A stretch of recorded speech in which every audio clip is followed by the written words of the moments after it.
Now, as lawmakers keep their sights squarely on big tech, one of the proposed bills is the Dashboard Act from Senators Hawley and Warner. That would require big tech giants like Google, Facebook, and Amazon to tell users what data they're collecting from them and how much that data is worth. Social Reality, or SRAX, is a digital marketing firm working on this very issue, aiming to launch a blockchain platform that would let customers control their own data. And joining us now is SRAX CEO Chris Miglino. Hi, Chris. Hey, thanks for having me. So just give us briefly an overview. I want to talk about the Dashboard Act and everything happening with lawmakers right now, but give us an overview of what you guys do and what you want to do, and also planning an ICO or have already done an ICO? No, so nothing with an ICO. We have a product called BigToken that is in the market now. Consumers can log on and own their own data. It gives them the ability to own all of their own information. We'll show you how your information is presented out in the marketplace and how much marketers are paying to access that data.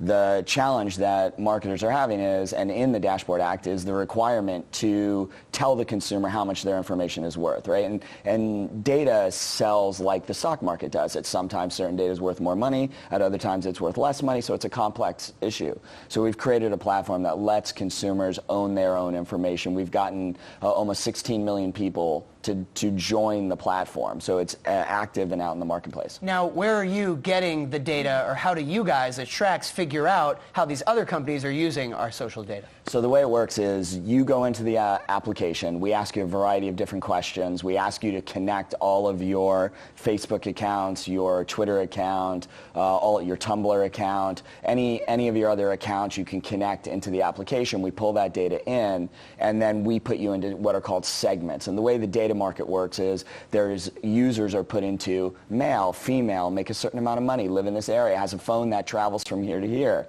So we're able to create those segments on those users and then put those segments out into the marketplace, let the marketers buy against that data, but instead of paying Oracle, Experian, or Axiom for that data, it goes direct to the consumer, and we're a middleman in that process. So the market determines the value of the data? Yeah. So based on demand, you decide what the value is? Correct. There might be a time when home buyers are high in demand, and so data buyers would be willing to pay more money to reach home buyers, or luxury car buyers might be more in demand when there's a race between 5 different companies to reach luxury car buyers. So the price of that data increases over time because there's only so much access to those consumers. In terms of who owns the data, I mean, isn't that still a little ambiguous? I mean, you look at what's happening in California, for example, with CCPA. That is part of the debate, right? So how do you enforce what you're proposing without any muscle regulation behind it? So CCPA is an opt-out process, right? So there's a lot of different data regulations that are out there. There's the European laws that are out there, which is an opt-in law where you have to opt in, and that's why when you go to Europe, there's a little box that pops up on every website that you go to that says, will you share your data? And everybody just clicks yes anyway, so I don't know how effective that is. California is opt-out, so you'll have to opt out your household out of that process. We think that the consumer should own their own data. It shouldn't be the different platforms that own the data, but the consumer themselves should have the ownership of that data, and that's what BigToken does. It gives the consumer the ability to own their own data. But in a way, are you able to reclaim your data from a platform like Facebook, right? Because that's the big platform right now that has most of our data. You can't put the toothpaste back in the tube. Right, exactly. To Kristen's point, don't you need government regulation to enforce that?